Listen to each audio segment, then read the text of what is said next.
हाँ दीदी, हाँ यहाँ पर कहीं सूरज की पत्नी आई है? आई है। कहाँ पर है दीदी बताइए? क्या कर रही हैं आप? ईटा पात रही है, मैं सब्जी काट रही हूँ। सब्जी काट रही हैं आप? हाँ। ईटा पाथ रही हैं? हाँ। तो दिखाइए हमको। चलो दिखा दे। आइए हाँ है, चलो बताओ। आइए।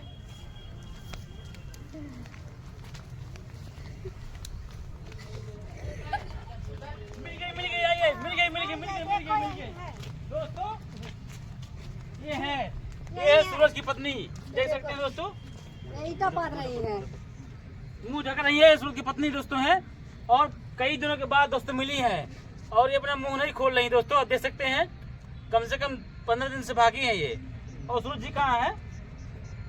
बोलिए, बोलो सूरज जी कहाँ है? कहाँ गए हैं सूरज जी?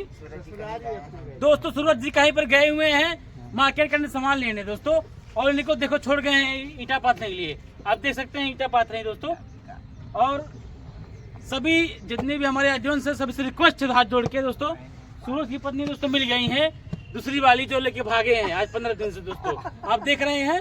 और दीदी जी हमारी भट्ठे पे बताई हैं, और देख लीजिए दीदी जी बताई हैं भट्ठे पे हम आए थे, बहुत मुश्किल दोस्तों मिली हैं। 15 दिन से हम ढूंढ रहे हैं बिना खाए पिए दोस्तों, खाना भी नहीं खाए हैं 15 दिन से हम। आप देख सकते हैं हमारा गला सूख गया है पूरा, और देख सकते हैं एक कपड़ा पहने 15 दिन से हम, और ढूंढ रहे हैं 15 दिन से मिली है दोस्तों। तो बता सकते कहाँ पर आप हैं? सूरज जी कहाँ है? सूरज जी गए हैं बस्ती।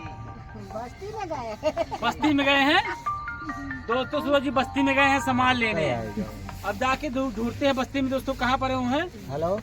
और सभी से हाथ धो के रिक्वेस्ट हमारा है दोस्तों, सूरज जी की बीवी मिल चुकी है हमारी, आप देख सकते हैं यहाँ पर हैं, लेकिन बता दे रहे हैं भट्ठे पे दोस्तों काम करवा रहे हैं इनसे। और आपसे रिक्वेस्ट है, आप लोग ये भट्ठा तो नहीं बता सकते कहाँ पर अभी है, लेकिन उम्मीद करते हैं जरूर बताएंगे आप लोग से। ये दीदी जी हमारे यहाँ भट्ठे पे लेके हमको आई हैं, बता रही थी कि सूरज जी को हमने देखा था यहाँ पे भट्ठे पे आते हुए, और उनको काम पे लगा रखा दोस्तों। ठीक है, तो आप सभी से जितनी हमारी एडवांस हाथ धो के पास दोस्तों है रिक्वेस्ट है कि इनकी पत्नी मिल चुकी है, आप लोगों को जल्द ही इनका मुंह दिखाने वाले हैं हम। तब तक के लिए बने रहिए ब्लॉग में आगे तक। थैंक यू वेरी मच, धन्यवाद।